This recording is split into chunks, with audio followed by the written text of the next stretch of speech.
할렐루야. 제가 예수님의 제자가 되고 또 예수님의 제자를 삼기를 원하며 하늘나라 공동체를 추구하는 작은 예수교회 이영종 목사입니다. 지난 한 주 동안 잘들 지내셨습니까? 이제 제가 기도함으로 예배를 시작하도록 하겠습니다. 거룩하신 아버지 하나님, 이 시간에 저희들이 말씀을 듣고자 합니다. 저희들이 늘상 듣는 말씀이지만 주님, 오늘은 정말 특별하게 저희들에게 은혜를 허락하여 주시옵소서. 전하는 저에게도 주님 붙들어 주시고 말씀을 잘 나눌 수 있도록 도와주시옵소서. 예수님의 이름으로 기도하였습니다. 아멘. 오늘은 창세기 27장 36절로 46절까지 되겠습니다. 제가 읽도록 하겠습니다. 창세기 27장 36절. 에서가 이르되 그의 이름을 야곱이라 함이 합당치 아니하니까 그가 나를 속임이 이것이 두 번째니이다. 전에는 나의 장자의 명분을 빼앗고 이제는 내 복을 빼앗았나이다. 또 이르되 아버지께서 나를 위하여 빌복을 남기지 아니하셨나이까. 이삭이 에서에게 대답하여 이르되 내가 그를 너희 주로 세우고 그의 모든 형제를 내가 그에게 종으로 주었으며 곡식과 포도주를 그에게 주었으니 내 아들아, 내가 내게 무엇을 할 수 있으랴. 에서가 아버지에게 이르되 내 아버지여, 아버지가 빌복이 이 하나뿐이니까 내 아버지여 내게 축복하소서, 내게도 그리하소서 하고 소리를 높여 우니 그 아버지 이삭이 그에게 대답하여 이르되 내 주소는 땅의 기름짐에서 멀고 내리는 하늘 이슬에서 멀 것이며 너는 칼을 믿고 생활하겠고 내 아우를 섬길 것이며 내가 매임을 벗을 때에는 그 멍에를 내 목에서 떨쳐 버리리라 하였더라. 그의 아버지가 야곱에게 축복한 그 축복으로 말미암아 에서가 야곱을 미워하여 심중에 이르기를 아버지가 곡할 때가 가까웠은즉 내가 내 아우 야곱을 죽이리라 하였더니 맏아들 에서의 이 말이 리브가에게 들리매 이에 사람을 보내어 작은 아들 야곱을 불러 그에게 이르되 내 형 에서가 너를 죽여 그 하늘 풀려 하니 내 아들아, 내 말을 따라 일어나 하란으로 가서 내 오라버니 라반에게로 피신하여 내 형의 노가 풀리기까지 몇 날 동안 그와 함께 거주하라. 내 형의 분노가 풀려 내가 자신에게 행한 것을 잊어버리거든 내가 곧 사람을 보내어 너를 거기서 불러오리라. 어찌 하루에 너희 둘을 이루랴. 리브가가 이삭에게 이르되 내가 햇사람의 딸들로 말미암아 내 삶이 싫어졌거늘 야곱이 만일 이 땅의 딸들 곧 그들과 같은 햇사람의 딸들 중에서 아내를 맞이하면 내 삶이 내게 무슨 재미가 있으리까. 아멘. 저희가 계속 창세기 말씀을 가지고 말씀을 나누고 있습니다. 이삭이 야곱과 에서에게 복을 내려주고 싶었지만 그러나 복을 받을 사람은 한 사람뿐이었다는 것은 참으로 저에게도 또 두 자녀를 가진 저에게도 마음이 아픈 이야기가 아닐 수 없습니다. 그러나 이삭은 하나님의 그 섭리 안에서 한 사람에게만 복을 줘야만 했기 때문에 그가 이제 에서에게 복을 주려고 했다가 결국 하나님의 섭리대로 야곱이 복을 받는 그런 사건을 우리가 지난 설교 때 또 들었습니다. 그러나 이제 여전히 제 마음 가운데에는 풀리지 않는 숙제가 있습니다. 왜 하나님은 야곱과 에서 두 사람에게 다 복을 주시면 안 됐을까? 하나님은 사랑의 하나님이시고 자비의 하나님이신데 이렇게 두 사람을 갈라야만 했을까? 그리고 이 사건으로 말미암아 에서는 야곱에게 원한을 품게 되고 죽이려고 하는 그런 마음까지 품게 되는 것을 우리가 들었습니다. 하나님께서는 둘 다 복을 주시면 안 될까? 그러나 그것은 여기까지가 우리가 생각할 수 있는 한계인 것 같습니다. 우리는 피조물이기에 하나님의 뜻을 다 알 수가 없는 줄 압니다. 제가 한 번은 저의 어린 조카들에게 질문을 한 적이 있습니다. 그 조카들은 제 여동생의 아들이 되겠습니다. 제 여동생의 아들에게, 조카이죠, 어느 날 질문을 했습니다. 이제 그들이 아직 초등학교 들어갈 즈음의 나이였던 것 같습니다. 이제 조카의 이름을 부르면서, 창규야, 너의 엄마는 삼촌의 여동생이란다. 그랬더니 그 아이들이 한참 고민을 하더니, 에이, 거짓말, 그러나 그렇게 대답을 하는 것이었습니다. 그들의 인식의 범위는 어머니와 아들, 그것은 알고 있었지만 자기 어머니와 그 삼촌의 관계는 어떤 것인지, 물론 그 단어는 알고 있었지만 그것이 의미하는 바가 무엇인지 아직 그들의 의식의 수준에 있어서는 깨닫지 못했던 것입니다. 우리가 하나님의 성경에 나와 있는 많은 말씀들이 있습니다. 그래서 우리는 그 단어를, 잘 익숙한 단어들이기 때문에 잘 알아듣긴 하지만, 그러나 그것들이 의미하는 것들을 우리가 좀 더 깊이 들어가 보면 때 우리의 이성으로는 잘 깨닫지 못하는 것들을 많이 발견합니다. 이제 여기 이삭이 이 야곱과 에서에게 축복한 이 사건도 우리의 이성으로는 하나님께서 둘 다 축복을 하셨으면 좋겠지만 왜 이렇게 꼭 한 사람에게만 축복을 허락하셨을까? 그러나 이제 우리가 하나님께서 우리들에게 이성을 주셨기에 우리가 최선을 다해서 한번 그 이유를 묵상해 보려고 노력을 했습니다. 저희 이영종 목사가 모든 것을 알고 있지는 못합니다. 저도 하나님을 알아가는 그런 구도자와 같은 삶을 살고 있기에 제가 오늘날 깨달았다고 하는 것도 세월이 지나서 보면은 참 미진하고 어리석은 깨달음이었을 것이고 부족한 깨달음이었을 거라고 또 알게 됩니다. 그래서 사도 바울 선생님께서도 고린도전서 13장에 우리가 지금은 이 땅에서 우리가 하나님을 안다고 하지만은, 또 우리가 완전히 안다고 하지만은 그 모든 것들은 희미한 것뿐이다라고 말씀하고 있는 것을 봅니다. 그러나 그 희미한 것이지만은 그래도 성경은 우리들에게 이 말씀으로 허락하셔서 우리의 그 제한된 인식 범위 내에서 우리들로 하여금 하나님의 뜻을 따라 살도록 그렇게 뜻하시는 것 같습니다. 하나님의 뜻에는 크게 하나님의 섭리라는 것이 있습니다. 우리가 이 땅을 살면서 하나님의 섭리와 인간의 책임, 그 한계는 도대체 어디까지인가? 그래서 우리가 하나님의 섭리만을 생각할 때는 우리는 수동적인 사람이 될 수밖에 없습니다. 내가 어떻게 하든 하나님이 뜻대로 되는데 내가 무엇을 할 수 있을까? 그렇게 생각을 하게 될 수도 있습니다. 또한 인간의 책임만을 너무 강조한 나머지 내가 마치 하나님을 변화시킬 수 있을 것처럼 그렇게 과도하게 생각하여서 살아가는 경우도 있습니다. 마태복음 24장 14절 말씀을 해석하는 경우를 한번 생각해 보겠습니다. 마태복음 24장 14절 말씀을 제가 잠깐 한번 읽어 보겠습니다.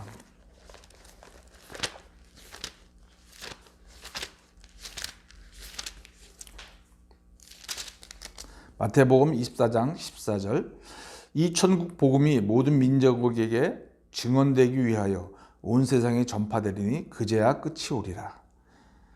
이 천국 복음이 모든 민족에게 증언되고 전파되어야 그제야 끝이 온다. 예수님께서 이 땅의 마지막을 말씀하시면서 예수님께서 자신의 재림에 대한 그런 말씀을 하시면서 재림 전에 온 땅에 복음이 전파될 것이다. 그래서 이제 이것을 우리의 인간의 의지를 너무 강조한 나머지 우리가 예수님의 재림을 앞당길 수 있다. 우리가 선교에 헌신하고 또 복음이 온 민족에게 전파되기 위해서 우리의 인생을 헌신한다면 우리가 예수의 재림을 앞당길 수 있다라고 주장하는 그런 이야기들을 들을 수가 있습니다. 아마 성도 여러분 중에서도 이런 비슷한 이야기를 많이 익숙하게 들으셨을 거라 생각됩니다. 언뜻 볼 때는 굉장히 좋아 보이고 또 우리의 헌신을 요구하는 이걸 하나님의 뜻을 이루는 그런 것 같지만, 그러나 성경에서는 예수님도 재림의 그 때와 시기는 나도 모른다, 오직 하나님만이 아신다고 하면서 하나님의 섭리에 맡기는 것을 볼 수가 있습니다. 우리가 이 말씀을 해석할 똑같은 말씀이지만 이 말씀을 인간의 노력을 할 때 예수 그리스도의 재림을 앞당길 수 있다. 그 말은 하나님의 뜻을 우리가 땡길 수 있다라고 하는 이야기가 될 수가 있겠습니다. 그러다 보니 과도하게 그런 어떤 너무 선교 지향적인 그런 삶을 살다 보면 무리한 부작용을 낳을 수도 있고, 또 이런 것들을 이용하여서 이단에 가까운 교리들이 생겨나게 돼서 이 땅에서 삶을 다 팽개치고 오로지 선교에 헌신하는 그런 부작용들도 볼 수가 있습니다.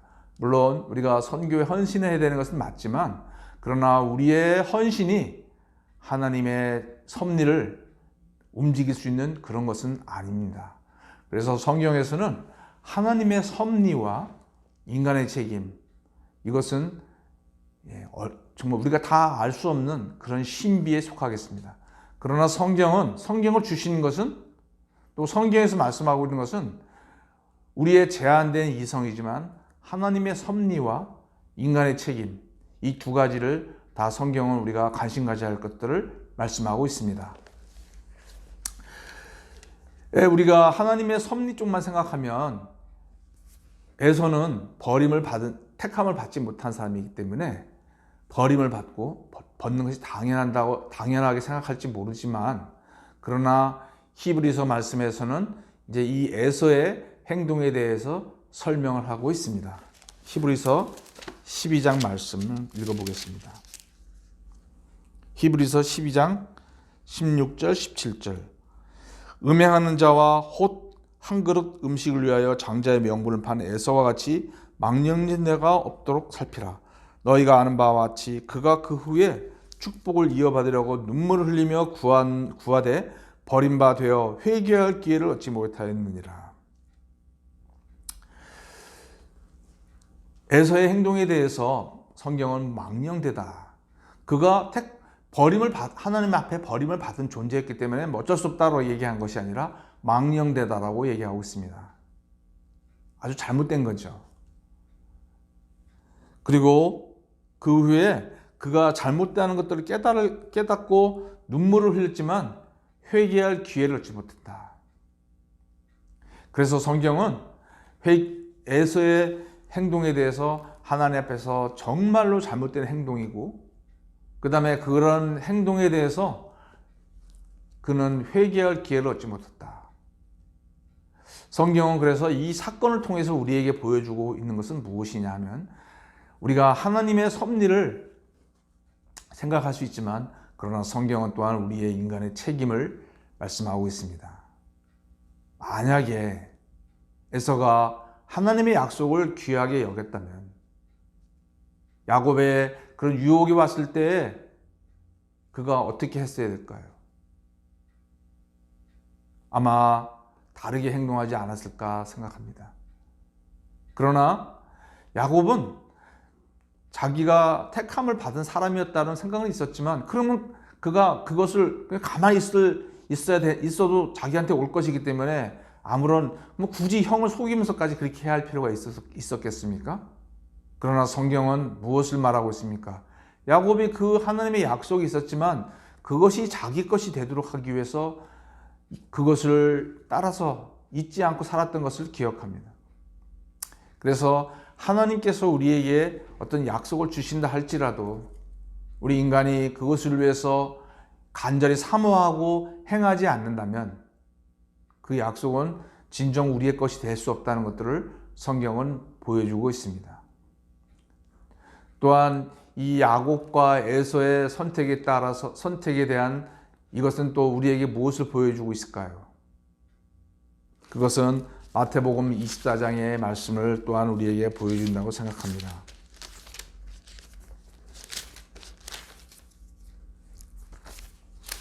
마태복음 25장 말씀이 되겠습니다. 마태복음 25장 31절로 33절.